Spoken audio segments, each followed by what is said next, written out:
En République démocratique du Congo, l'Internet est accessible à tous sans restriction d'âge.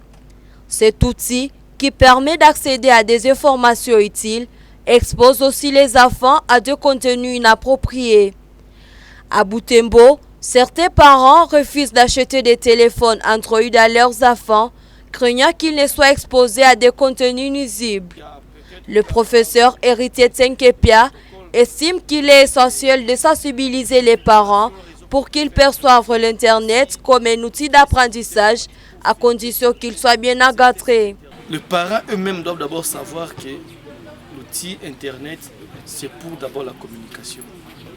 Et comme tout être humain, on ne peut pas se passer de la communication. Mais le rôle des parents, c'est d'éduquer.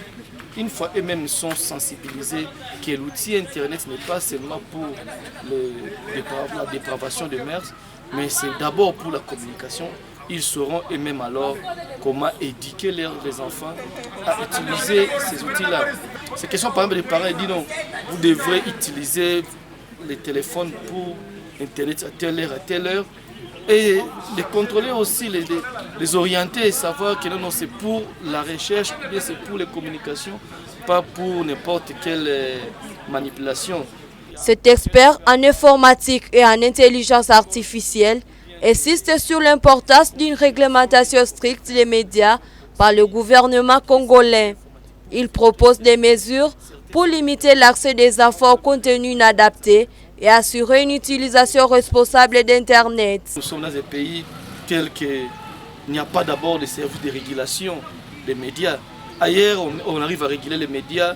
Il y a certains pays tels qu'on dit tel site, tel réseaux sociaux, on ne peut pas l'utiliser. On filtre tout cela. Mais nous, tout est permis. Peut-être qu'on arrive seulement à fermer ces outils-là quand il y a un problème de conflit ou bien d'insécurité. On ferme, comme ce qu'on a en train de vivre, c'est avec nos réseaux sociaux. Mais à temps normal, tout est permis au Congo pour ce qui est des médias. Il n'y a pas un service vraiment de régulation comme ailleurs. Donc c'est aussi une invitation pour que le gouvernement puisse mettre aussi un service de régulation de ces médias-là comme ça se fait ailleurs. Depuis 2004, le 7 février est reconnu comme la journée mondiale pour un Internet plus sûr. Cette journée vise à sensibiliser les enfants et leurs parents à leurs droits, devoirs et responsabilités en tant qu'internautes.